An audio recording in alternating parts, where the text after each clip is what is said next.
Bonjour à tous, j'espère que vous allez bien, j'espère que vous avez passé une excellente journée, j'espère que votre semaine commence bien. On est lundi, pour la première journée de la semaine, on est excité de pouvoir commencer la semaine et aussi on est presque en mi-février, hein. Les jours avancent très très rapidement et je suis très reconnaissant encore une fois plus de pouvoir venir partager avec vous aujourd'hui. Et on va partager sur un sujet qui me passionne. Vous avez déjà entendu parler ce mot qui dit bénédiction. Waouh, bénédiction. La plupart des personnes, on utilise le mot bénédiction sur tous les chrétiens. On aime que Dieu te bénisse, que Dieu te bénisse, que Dieu vous bénisse, que Dieu vous bénisse. Et c'est un mot qui nous est vraiment familier, qu'on utilise régulièrement. Mais ce mot est très fort, ce mot renferme beaucoup de choses et souvent, malheureusement, a été utilisé comme une sorte de déresponsabiliser. Certaines personnes se sont cachées derrière ce mot pour, je vais dire, fuir nos responsabilités ou vos responsabilités. Donc le mot bénédiction ne veut pas dire que nous ne pouvons rien faire, ne veut pas dire que tout simplement nous allons avoir tout en ayant fourni zéro effort. Mais non, je ne vais pas entrer directement dans ce qu'on va partager dans les jours à venir. Je vais introduire ces termes, ces termes et nous allons échanger ensemble. Nous allons échanger ensemble au fur et à mesure, selon les questions que vous allez me poser ou selon moi aussi l'inspiration que je vais avoir sur plusieurs volets concernant la bénédiction. Sans plus tarder, mon nom c'est Eric Anna Mugile, j'habite à Québec, au Canada. Et je suis très reconnaissant, je suis votre frère, je suis très reconnaissant de venir partager avec vous. Et on partage sur trois sujets, ça veut dire la foi, la famille et les finances. Et ce sont les sujets qui me passionnent et je pense vraiment par la grâce de Dieu de pouvoir partager quelque chose avec vous, de pouvoir échanger, apporter un plus, apporter de la valeur dans votre vie. Et je pense que je vais aussi recevoir de votre côté de ce que vous avez, de votre énergie, de votre amour, de votre passion aussi que vous allez me partager dans les commentaires et ça va juste être génial.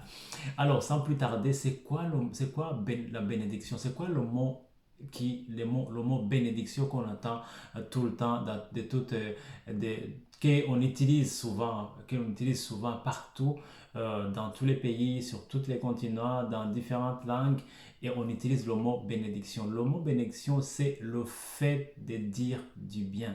Dire du bien. À chaque fois que vous dites quelque chose de bien à quelqu'un, vous le bénissez quelque part. Ok? La bénédiction, je ne vais pas entrer dans la définition du latin, de l'hébreu. Non, on va vraiment y aller terre à terre en français par l'aide de Dieu et on va y aller doucement, doucement. Le mot bénédiction a deux sens. Donc il y a le sens de louange qu'on utilise uniquement pour Dieu et pour Jésus. Ok? Ce mot louange. Quand on dit la bénédiction dans le sens de louer, c'est beaucoup plus adressé vers Dieu et vers Christ, Jésus. Et il y a aussi le deuxième sens, c'est le bienfait accordé. Lorsque vous accordez un bienfait à quelqu'un, lorsque vous faites du bien à quelqu'un, donc vous le bénissez quelque part, vous le bénissez. Ok? C'est le deuxième sens. On peut bénir quelqu'un par la parole et on peut bénir quelqu'un aussi par un geste. Ok? C'est les deux façons de pouvoir bénir une personne. Et une personne peut vous bénir par la parole, un parent peut vous bénir par la parole. Et vous verrez dans la Bible que les patriarches, que ce soit Abraham, que ce soit le grand-père de la foi Abraham, que ce soit le patriarche Jacob ou d'autres, vous verrez qu'ils ils utilisaient la bénédiction comme un canal de transmettre la bénédiction et aussi qu'ils ont reçu de la part de Dieu et de la part de leur Père. Donc, c'est comme ça, dans la Bible, la bénédiction est présentée de cette façon. Le mot bénédiction, beaucoup plus qui est utilisé de façon biblique, hein, si j'ose dire. Et vous pouvez voir le mot bénédiction 67 fois dans la Bible. Et vous avez 53 fois le mot bénédiction dans l'Ancien Testament ou la Bible hébraïque. Et vous avez 14 fois de représentation du mot bénédiction dans le Nouveau Testament. Le Nouveau Testament qui a été écrit en grec et l'Ancien Testament qui a été écrit en hébreu. Okay? Le peuple juif utilise beaucoup plus l'Ancien Testament. Et le Nouveau Testament, c'est les chrétiens nés de nouveau qui croient en Jésus, qui croient en Christ Jésus, en l'action salvatrice de la croix, qui utilisent le Nouveau Testament. Okay? Ne serait-ce qu'il y a de peuples juifs, les Hébreux, qui utilisent aussi le Nouveau Testament, qui croient en Jésus, qui croient au Messie. Voilà. C'est ça. Comme je disais dans la Bible, dans la Bible, la bénédiction est utilisée beaucoup plus dans le contexte de transmettre. Ok? De transmettre, c'est que les pères, les pères de la foi ont reçu de la part de Dieu en les transmettant à la nouvelle génération qui sont leurs enfants quand on lit la Bible. Alors, on va voir nous qui sommes aujourd'hui à près de milliers d'années et comment nous utilisons le mot bénédiction ou qu'est-ce qu'on attend du mot bénédiction. On va aller depuis le commencement, on va commencer par la Genèse, on va voir au commencement comment Dieu a utilisé, comment Dieu a abordé ce thème de la bénédiction parce que la bénédiction vient de lui. Et d'ailleurs, la parole de Dieu déclare que c'est la bénédiction de l'Éternel qui enrichit et ne s'en suive d'aucun chagrin. Donc, c'est la bénédiction de l'Éternel. C'est Dieu qui bénit en première de choses. Et nous, les humains, on peut bénir, mais en premier lieu, c'est Dieu qui bénit. Et on va aller dans le livre de la Genèse, le livre du commencement, dans l'Ancien Testament, au chapitre 1, on va partir du verset 27, parce que c'est là où Dieu crée l'homme. Là où Dieu crée l'homme. Donc, la Bible déclare que Dieu Dieu créa l'homme à son image et il le créa à l'image de Dieu. C'est je lis dans la version Louis Sego. Il créa l'homme et la femme, Dieu les bénit et leur dit. Alors, c'est à ce moment que Dieu les bénit. Si vous voyez ce terme, dit Dieu les bénit et leur dit. Ça veut dire que Dieu a utilisé le mot bénédiction avant comme action et a utilisé après le mot bénédiction comme parole. Donc, comme un geste et aussi comme parole. Et Dieu leur dit, reproduisez-vous, devenez nombreux, remplissez la terre et soumettez-la. Dominez sur les poissons, sur les mers, sur les oiseaux et sur les ciels et sur tout animal qui se déplace sur la terre. Dieu dit aussi, je vous donne toute l'herbe à graines je vous donne toute l'herbe à graines sur toute la surface de la terre, ainsi que tout arbre portant les fruits avec pépins ou noyaux. Ce sera votre nourriture.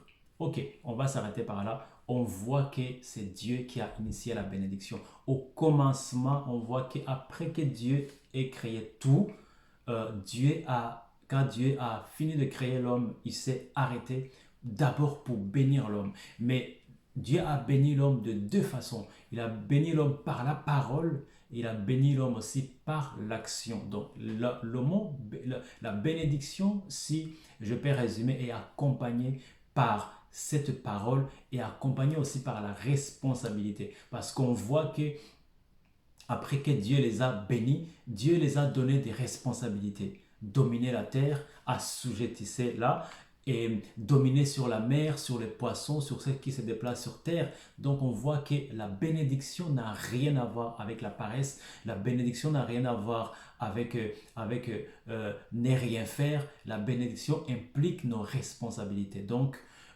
lorsqu'on est béni, on est une personne en action. Lorsqu'on est béni, on est une personne responsable, une personne utile, une personne qui est à l'œuvre du Créateur, une personne qui occupe des responsabilités assignées par le Créateur.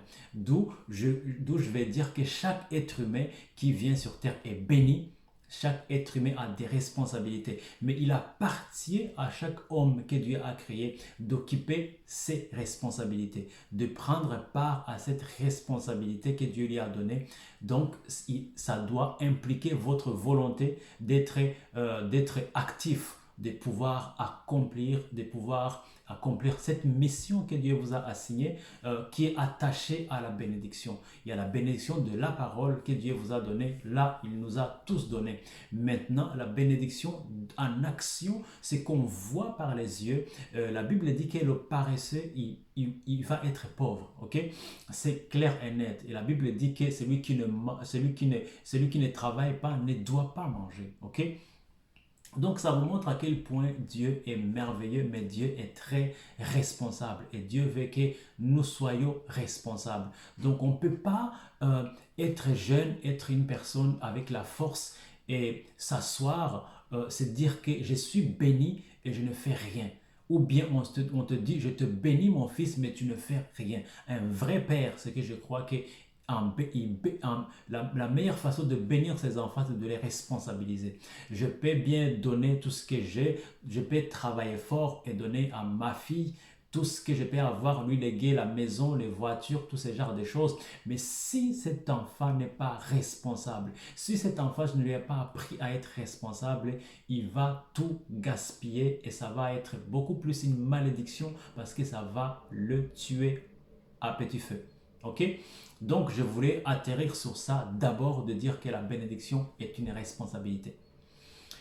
Avant toute chose, c'est une parole, Dieu dit du bien de vous, mais Dieu vous donne aussi des responsabilités à occuper. Les responsabilités amènent la matérialisation du plan de Dieu dans votre vie. La bénédiction, la responsabilité amène qu'on puisse voir cette bénédiction sur vous, qu'on puisse voir les œuvres de Dieu à travers vous. Parce que Dieu, souvenez-vous que Dieu n'est pas présent, Dieu est esprit, il est invisible. Donc celui qui veut voir Dieu doit vous voir, doit me voir, doit voir les œuvres bonnes, les œuvres que je fais, que Dieu fait à travers moi, dans le fond. Ok? C'est ça. Je voulais justement que vous retenez un seul point ici, qui veut dire que la bénédiction est accompagnée par la responsabilité. La bénédiction n'est jamais accompagnée par la paresse, ni par la négligence, ni par tout manque de caractère. Okay? La bénédiction est accompagnée par la responsabilité. C'est Dieu qui le dit, Dieu bénit et donne la responsabilité à l'homme. Donc la première bénédiction, bénédiction que Dieu a donnée à l'homme, c'est le travail, c'est la responsabilité. C'est de protéger, c'est d'assujettir, c'est de dominer sur ce que Dieu a créé. Ok? Pas les écraser, pas les gaspiller, pas les jeter, pas ne pas. C'est de prendre soin de ce que Dieu a créé. Ok? Donc, il faut être prêt pour la bénédiction. Il faut être prêt et être conscient que cette responsabilité de la bénédiction qui accompagne la bénédiction, si vous ne l'occupez pas, vous n'aurez pas ce que Dieu a prévu pour vous et vous ne serez pas un véritable représentant de Dieu sur terre. Donc, c'est ça ce que je voulais que vous reteniez aujourd'hui, qu'on doit retenir aujourd'hui. La bénédiction égale responsabilité. Ce qui veut dire que responsabilité égale préparation. Pour accomplir certaines responsabilités, vous devez être prêt, vous devez être préparé pour pouvoir les occuper. Donc, un ministre, un président, il se prépare. Ok? Des grandes personnes qui ont accompli de grandes choses, comme Abraham Lincoln, Nelson Mandela, ce sont des personnes qui se sont préparées longtemps. Moi, quand je me sentais mal dans ma peau, quand je me sentais découragé, je me rappelais que Nelson Mandela était a été emprisonné pendant 27 ans et que cet homme était préparé juste pour faire qu'un seul mandat. Il se préparait pendant ce temps de la préparation, du brisement, de mettre à l'épreuve ses valeurs pendant 27 ans. Donc je me disais, à l'époque, je n'avais même pas 27 ans. Donc je me disais, si l'homme est resté derrière les barreaux 27 ans pour accomplir ce qu'il devait accomplir, ce qu'il était envoyé pour accomplir, donc je n'ai pas le choix, je ne dois pas abandonner. C'est ça. Abraham Lincoln, vous ne pouvez pas compter combien de fois qu'il a échoué, euh, tout simplement représenter sa région pour être membre du Congrès, mais il a fini à devenir le président le plus respecté des États-Unis. Donc, on peut parler de plusieurs personnes, mais sachez que la bénédiction est accompagnée par la responsabilité. Et la responsabilité est accompagnée aussi par la préparation. On va entrer vraiment en profondeur sur ce sujet et j'espère qu'on va être béni. J'espère qu'on va trouver l'équilibre de parler aussi de la foi, du travail et de finances. Je ne peux pas parler de la famille, je ne peux pas parler de finances sans avoir posé les fondations dans la foi. Parce que tout ce que nous recevons, tout ce que nous pouvons faire, nous l'avons reçu de Dieu. Ok? Je vous souhaite une excellente journée. Merci, bon visionnement. En tout cas, donne-moi vos commentaires ici en bas et ça me fera un grand plaisir de pouvoir vous lire et de pouvoir vous répondre. Et si vous le permettez, sentez-vous libre de vous abonner, de partager, de liker, de commenter si vous êtes vraiment, vous sentez libre. Il n'y a pas de pression, sentez-vous libre. Ça, vraiment, prenez ça à la cool, ok? Dieu vous bénisse abondamment. On est ensemble, il y a plus. On ne se décourage pas, on se tient ensemble, on monte ensemble. Rendez-vous au sommet. Personne ne doit rester. On doit tous avancer ensemble parce que nous avons des destinées à accomplir. Nous avons des potentiels à vider sur terre.